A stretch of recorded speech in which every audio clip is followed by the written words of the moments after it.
All right, we're going to go ahead and get started today.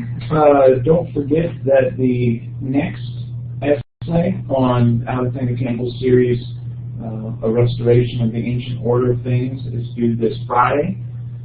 So that's Friday, February 3rd. So make sure to have that completed, turned in. I had all of the ones from the first round graded. I believe I said this last week, and provided some details, some suggestions on how to improve. So if you have any questions about that, feel free to get in contact with me. Also, a week from today, February 7th, is the first exam. So that is coming up. Make sure to take a look at the Blackboard study guide and get in contact with me if you have any questions. One thing on the study guide, we won't be getting to David Lipscomb, so you will not need to know Lipscomb for the first exam. We'll cover Lipscomb in the second exam, so we'll just kind of hold that off, so you won't necessarily need to know that for next week. We picked up today with looking at some things with Alexander Campbell.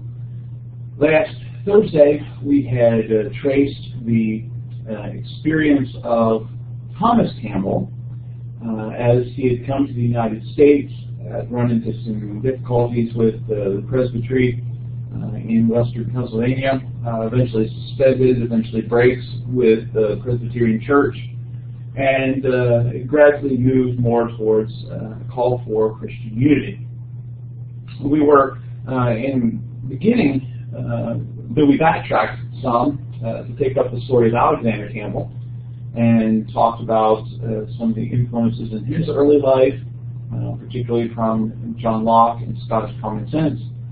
And finished off by talking about Campbell's travel to the United States with the rest of his family. Remember, Thomas Campbell had gone on ahead to get things set up, eventually calls for Alexander and the rest of the family to come over, but they encounter a shipwreck, and that leads them to spending a year in Scotland, in Glasgow, where Alexander is a student at the university there for a year, and while there encounters the teachings of the Haldanes, the teachings of the Glassites or the Sandemanians, and that begins to change his views towards Presbyterianism, changes his views on restorationism and some other things, and so he's already breaking from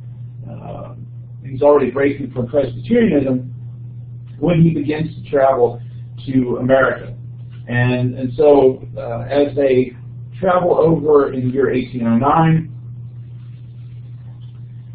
they arrive in the United States, and as Thomas comes to meet his family, of course there's a lot of joy, seeing one another, but Thomas begins to talk to Alexander about what's been going on in western Pennsylvania, and Alexander begins to talk to Thomas about some of the experiences that he's been having, and they find that they are coming to agreements, or they've come to similar conclusions separate from each other. That doesn't mean necessarily that they both agreed on everything, but it does mean that they are finding themselves moving towards a common cause, and that will continue to be the fact over the next couple of years.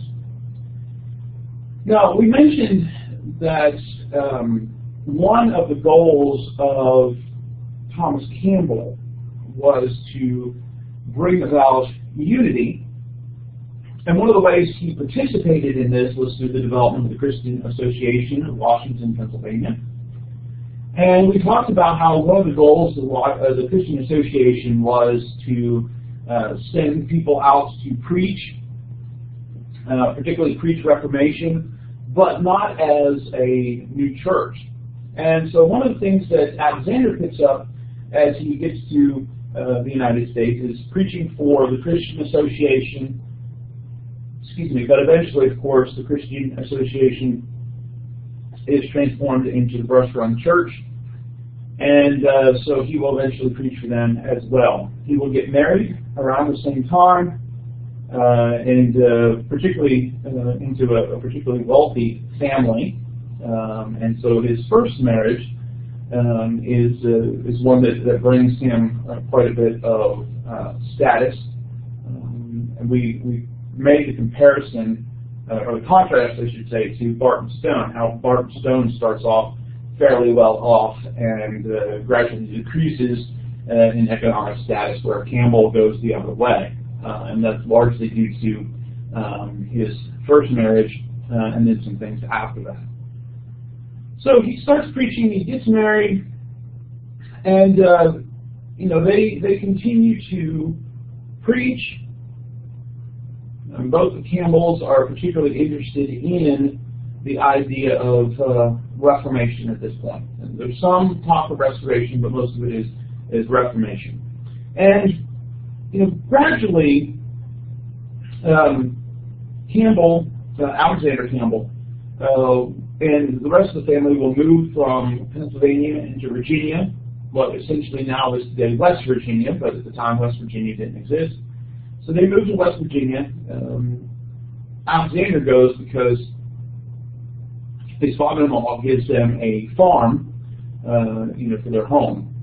But they'll still be connected to Pennsylvania a little bit, and we'll talk about that here in a little bit. One of the things that becomes important for the development of this movement is that here are these two former Presbyterians, and they are breaking from the Presbyterian Church, but they're still trying to be, trying to look for unity. But a lot of the churches on the frontier were looked at suspiciously if they were not in some sort of association with a denomination or another group of churches. And so for a while, the Brush Run Church associates with a variety of Baptist associations. Now, one of the things that the Campbells had kind of been skirting for a while is the question of infant baptism. As Presbyterians, they believed in infant baptism, practiced infant baptism. Both Thomas and Alexander, the rest of the family, would have been baptized as infants. But one of the major points of the Declaration and Address was the idea of speaking where the Bible speaks and being silent where the Bible is silent as a means to unity. And when this is first brought up and really taught, Thomas Campbell's giving this declaration and address for the association, and some of the people in attendance begin to debate infant baptism because there isn't a clear scripture that speaks to infant baptism. There's plenty of scriptures that speak to believers' baptism, but not any that speak to infant baptism. So, even at the outset, there is this question of infant baptism, but both Thomas and Alexander don't really push it too far until Alexander and his first wife, Margaret, have their first child, who they named Jane. Now, this had been just a theoretical issue until Jane is born. And so for Alexander, it becomes a really practical issue as to, will he and his wife, baptize Jane? And so Alexander really begins to study the issue and decides that they're not going to baptize her. Because, essentially this is a very, very important point. If they decide to baptize her, what does that mean about their position on speaking where the Bible speaks, being silent where the Bible is silent, which doesn't speak about infant baptism? So, what do you do about that? On the other hand, if they decide, well, it should be believers' baptism, then what does that say about their own baptism as infants?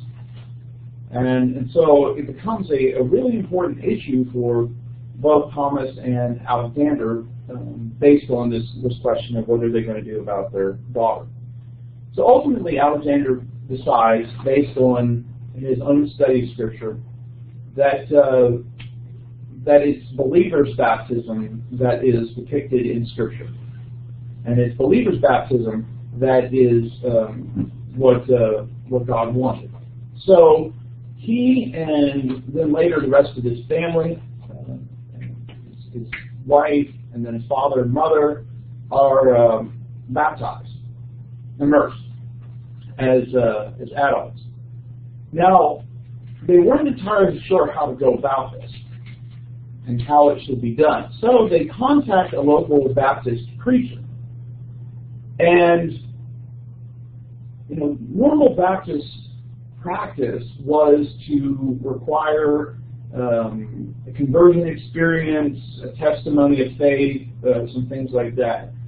But Alexander, based on his conviction of Scripture, believes that the only thing that is necessary for baptism is a statement of confessing belief in Jesus as the Christ. And so he convinces a local Baptist minister to baptize him, immerse him, based on a simple statement of faith.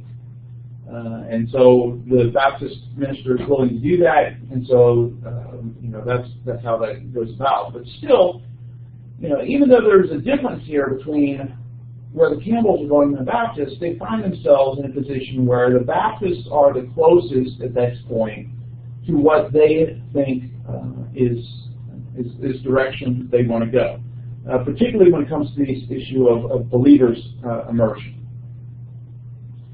So Campbell never fully identifies as a Baptist. He will call his first journal Christian Baptist, but he never really kind of speaks of himself as a Baptist. And of course, we've talked before how the group that are shaped by his teaching is sometimes referred to as Reformers or Reformed Baptists. So that connection, of course, is very important, but he never fully adopts a Baptist identity. And eventually, of course, the Reformers will break with the Baptists. And one of the things that kind of begins to lead to that break has to do with some of the things Campbell believes related to or connected with the relationship between the Old and the New Testament. How are these two parts of the Bible related? What impact or what influence should the Old Testament have on the life of a Christian? And so, a couple years after he has been associated with the Baptist, he is asked to preach at a Baptist Association meeting. Now, originally, there was some hesitancy on asking him to preach. There were some Baptists who did not like some of the things that the Campbells were saying about Reformation, and so they weren't particularly. So there's a group at the association. This is the Regular Baptist Association of Cross Creek in Virginia. Not that it matters. But so they meet there in 1816, and originally Campbell is not going to be invited to speak, but the person that is supposed to be speaking gets ill, and so Campbell's asked to take his place. The focus of this message, later called the Sermon on the Wall, is Romans chapter 8, verse 3. And this coming from the King James. From what the law could not do, in that it was weak through the flesh, God sending his own Son in the likeness of sinful flesh, and for sin condemned sin in the flesh. So ultimately, Campbell's point, based on this verse and some other things, is that the law of Moses in its entirety was not valid for the Christian. This is not something that a Christian needed to follow. Now, a lot of people from the Reformed tradition in Protestantism, people that had been influenced by John Calvin especially, which would have included both Presbyterians and Baptists, looked to the law of Moses for a variety of teachings and guidance. They did not adopt all the things of the law of Moses. They weren't offering sacrifices. They did not follow the food laws. But a lot of Reformed Protestants felt that the law of Moses, the Old Testament especially, could still provide guidance for the Christian, both ethically as well as religiously. Now, essentially, Campbell's point is that the New Testament and the writers of the New Testament plainly contended that the Mosaic law was unable to give righteousness to those who followed it. That it was unable to demonstrate how horrible sin is, and was unable to guide humanity. So the law was not equipped to deal with sin in its entirety. And so Campbell's point is that the Mosaic law, including the Ten Commandments, was not a valid religious system for the Christian.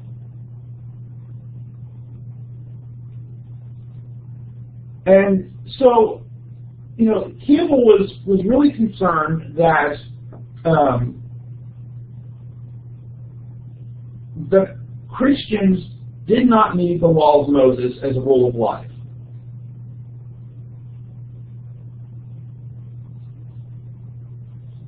So, ultimately he's trying to argue that to appeal to the law of Moses, to appeal to the Old Testament, for some aspect of faith or practice was not a valid approach, and that the New Testament writers clearly had laid this out.